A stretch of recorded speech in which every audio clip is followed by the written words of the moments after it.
할렐루야. 사랑하는 대강의 가족 여러분, 오늘 하루도 하나님의 말씀과 동행하는 삶이 되길 소망합니다. 오늘 함께 나눌 하나님의 말씀은 골로새서 3장 17절 말씀입니다.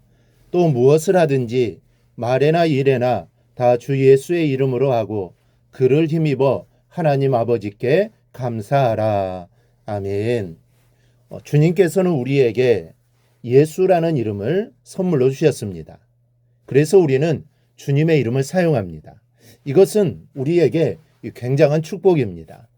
중요한 서류를 작성할 때 우리는 흔히 인감도장을 사용합니다. 인감도장은 중요한 일이 아니면 사용하지 않고 또 확실히 믿을 만한 사람이 아니면 남에게 맡기지를 않습니다. 주님께서 우리에게 이름을 주셨다는 것은 그 인감을 맡겨주신 것과 같습니다. 예수님께서는 우리에게 그 이름을 주시면서 너희가 내 이름으로 무엇을 구하든지 내가 행하리니 이는 아버지로 하여금 아들로 말미암아 영광을 받으시게 하려 함이라. 내 이름으로 무엇이든지 내게 구하면 내가 행하리라고 하셨습니다. 즉 구하기만 하면 하나님이 행하신다는 겁니다. 참 재미있는 말씀입니다. 마치 철없는 자식이 아버지의 지갑에서 신용카드를 꺼내서 제멋대로 쓰고 다닙니다. 그런데 인자한 아버지가 아무 말 없이 뒤쫓아다니면서 모든 문제를 해결하는 장면을 생각나게 하는 말씀입니다.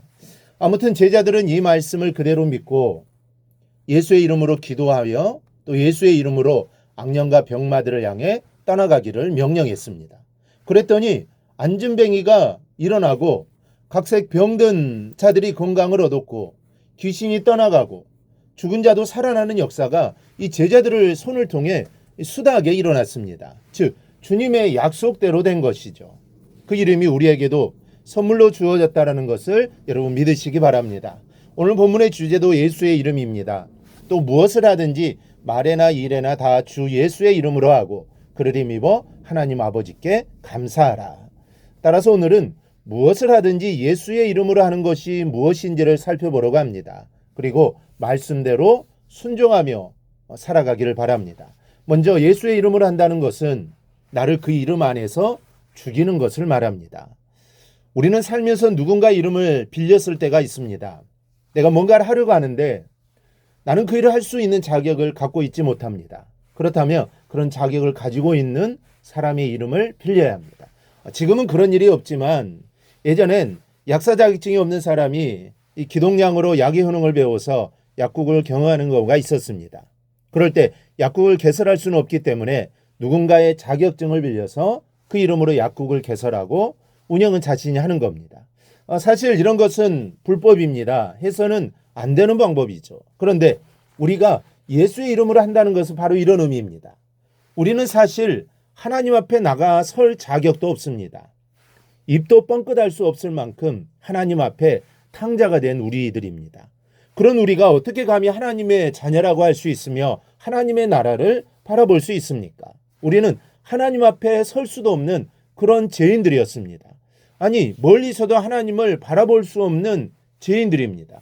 그런 우리가 기도할 수 있고 하나님의 자녀가 되고 하나님의 나라를 상속받게 된 것은 오직 예수께서 하나님의 아들 되시는 당신의 이름을 우리에게 주셨기 때문입니다.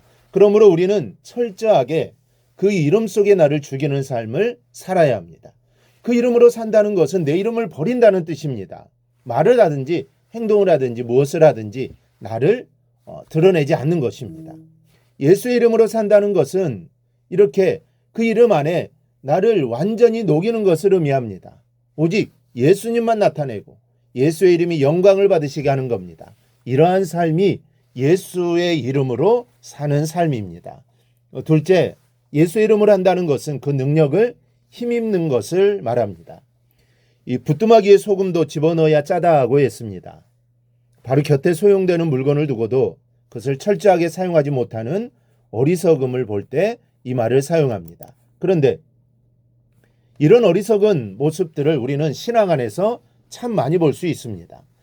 주님께서 우리에게 그 이름을 주셨습니다. 그 이름을 주시고 기도하게 하신 것은 그 이름에 무엇이든지 이룰 수 있는 능력이 담겨져 있기 때문입니다. 그런데 어떤 신앙인들은 예수의 이름을 절간의 연불처럼 생각하는 분들이 있습니다. 예수 이름으로 기도하면서도 그저 허공에 대고 중얼거리는 마음으로 기도합니다. 기도하면서도 기도가 이루어질 것이라는 확신도 없이 마음에 이완을 삼으려고 기도하는 것입니다. 그래도 기도라도 하는 사람은 낫습니다. 아예 기도조차도 충분하게 하지 않는 신앙인들이 적지 않습니다. 무한한 능력이 충만하게 역사하는 예수의 이름이 손에 쥐어져 있음에도 그것을 사용하지 않는 겁니다. 여러분, 제자들의 손에 들려졌던 예수의 이름은 죽은 사람을 살리기까지 했습니다. 그 어떤 질병도 치유하는 능력이 예수의 이름에 있습니다. 요한복음 14장을 보면 나를 믿는 자는 내가 하는 일을 그도 할 것이요 또한 그보다 큰 일도 하리니 이는 내가 아버지께로 감이라 하셨습니다. 예수의 이름으로 하지 못할 일이 없습니다. 예수를 믿는 자는 주님이 하시는 일을 할 수 있다는 겁니다. 아니, 그보다 더 큰 일도 할 수 있다는 것입니다. 예수의 이름에 이러한 능력이 있습니다. 사랑하는 여러분, 지금도 이 말씀은 예수의 이름을 굳게 부여잡은 하나님의 자녀를 통해 그대로 이루어진다는 사실을 믿으시기 바랍니다. 우리도 예수의 이름으로 놀라운 일을 할 수 있습니다. 이 사실을 기억하고 늘 주님 붙잡고 살아 하나님이 주시는 놀라운 축복을 누리며 살아가기를 주님의 이름으로 축원합니다. 오늘 묵상한 말씀을 굳게 잡고 삶으로 실천하며 살아내는 대강의 모든 성도들이 되기를 축복합니다.